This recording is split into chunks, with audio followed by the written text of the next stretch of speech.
So hello everyone, आज हम हमारा लेक्चर नंबर 8 से स्टार्ट करेंगे और इस वीडियो के अंदर हम लोग national commission for scheduled tribe और जो भी शेड्यूल्ड ट्राइब्स को डिक्लेयर करने के क्राइटेरियाज होते हैं उनके बारे में बहुत अच्छे से पढ़ने वाले हैं। तो जैसे हमने अभी तक देख लिया था, ये कॉन्स्टिट्यूशनल प्रोविजंस हो गए थे। उसके बाद फिर हम लोगों ने देख लिया था कि what are the data associated with the scheduled tribe which is given in the census of India. Then we have seen the particularly vulnerable tribal group. ठीक है, इस तरह से हमने बहुत सारी चीजें कवर कर ली थी।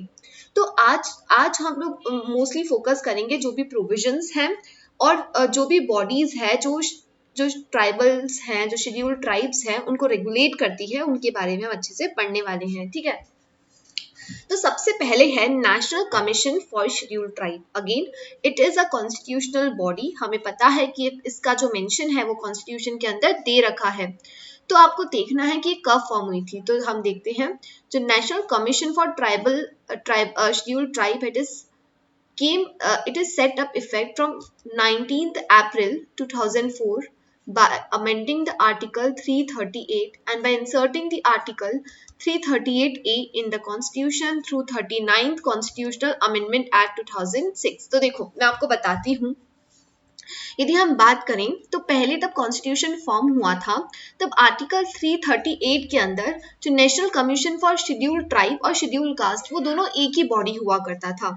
लेकिन बाद में ये रियलाइज किया गया कि जो शेड्यूल्ड ट्राइब्स हैं और शेड्यूल्ड कास्ट हैं उन दोनों को रेगुलेट करने के लिए हमें इंडिपेंडेंट बॉडी चाहिए, हमें डिफरेंट बॉडीज चाहिए। इसीलिए फाइनली 19 फरवरी 2004 को कॉन्स्टिट्यूशन के अंदर अमेंडमेंट किया जाता है और आर्टिकल 368 को से निकाल के आर्टिकल 338A इंसर्ट कर दिया जाता है थ्रू 89 कॉन्स्टिट्यूशनल अमेंडमेंट एक्ट 2003 और इसके अंदर national commission for scheduled tribe का क्रिएशन होता है।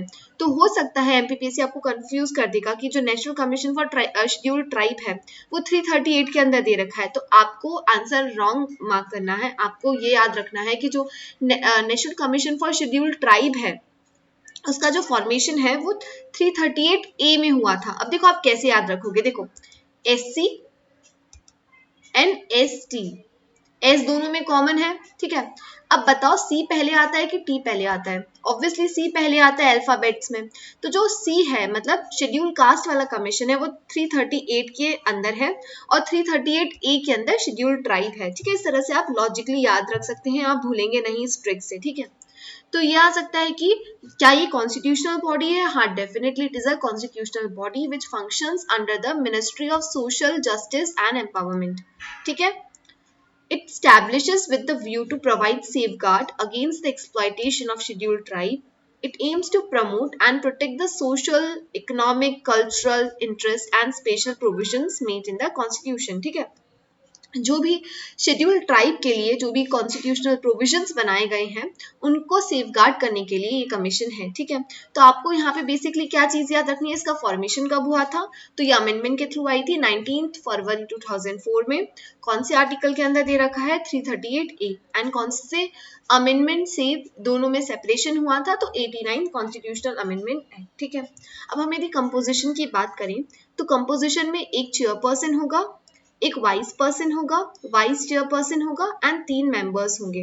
दैट मीन्स 1 + 1 + 3, टोटल 5 मेंबर्स का कमीशन होता है, who was appointed by the president under his hand and seal. अब देखो आपको क्या याद रखना है कि कंपोजिशन में कितने मेंबर्स होते हैं, साथ ही साथ आपको ये ध्यान रखना है कि इन्हें अपॉइंट कौन कर रहा है? इन्हें अपॉइंट प्रेसिडेंट कर रहा है।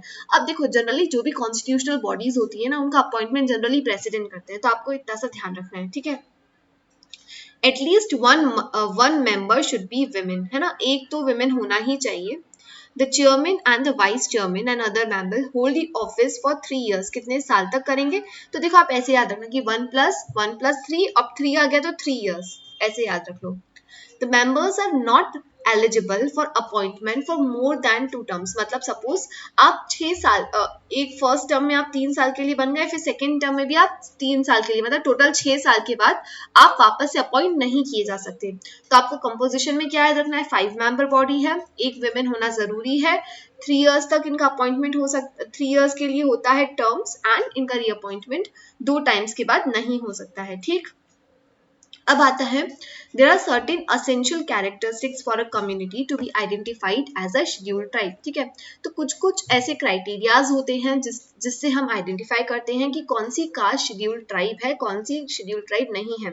Don't confuse this with the PVGT group. PVGT के लिए अलग क्राइटेरिया है और शेड्यूल्ड ट्राइब के लिए अलग क्राइटेरिया है। ठीक है, तो देखो according to the Lokur committee जो कि फॉर्म हुई थी 1965 में, there are certain essential characteristics. सबसे पहला ये है कि इंडिकेशन ऑफ प्रिमिटिव ट्रेड, मतलब ये कुछ बैकवर्ड टाइप के हों, इनके जो ट्रेड्स हैं वो कुछ प्रिमिटिव हो, जो अर्ली मैन से मिलते हों। ठीक है, डिस्टिंक्टिव कल्चर, इनका जो कल्चर है वो थोड़ा सा अलग हो।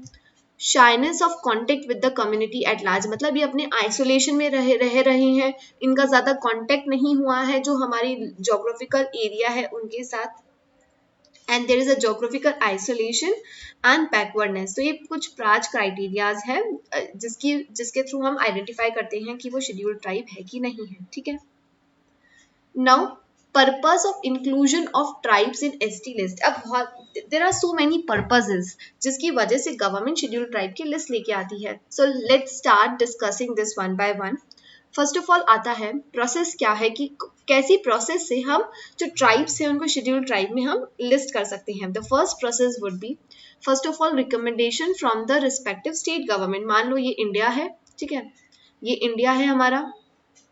अब मान लीजिए किसी स्टेट के अंदर ट्राइबल पॉपुलेशन रह रही है, तो वहाँ की जो स्टेट गवर्नमेंट है वो सेंटर को बोलेगी कि हमारे स्टेट में ये वाली जो ट्राइब है ये थोड़ी बैकवर्ड है, आप इसे देखें।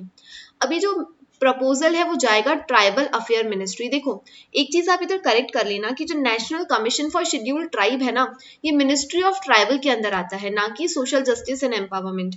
जो ministry of social justice and empowerment के अंदर आता है शेड्यूल्ड कास्ट वाला, ठीक है, ये ट्राइबल के अंदर आता है, तो इसमें कंफ्यूज नहीं होना है।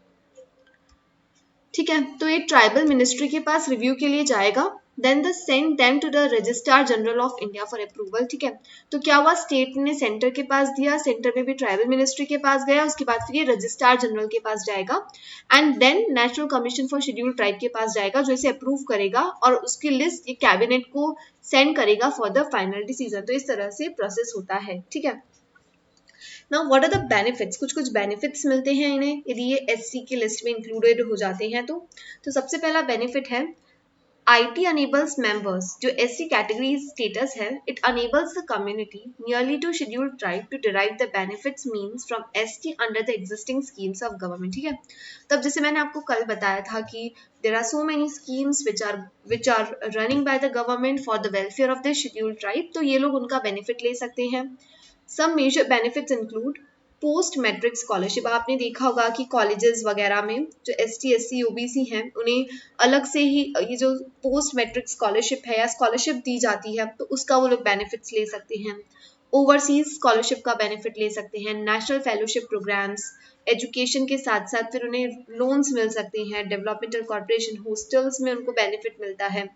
Also there is a reservation in the service and admission to the education institution. ठीक है, तो जो सबसे बड़ी पॉलिसी है रिजर्वेशन वाली, वो भी ये क्राइटेरिया के बेसिस पे डिसाइड होती है। ठीक है, तो ये सारे बेनिफिट्स हैं। नेक्स्ट हम बात करते हैं मिनिस्ट्री ऑफ ट्राइबल अफेयर्स की। जो मिनिस्ट्री ऑफ ट्राइबल अफेयर्स है वो ही overall development of scheduled tribes का देखने का काम करती है इंडिया के अंदर। The ministry was set up in 1999। याद रखना है कि कब फॉर्म हुई थी, 1999 में, after bifurcation from ministry of social justice and empowerment, with the objective of providing the more focused approach on the integrated socio-economic development of scheduled tribe, the most underprivileged of the Indian society, in the coordination and the planned manner.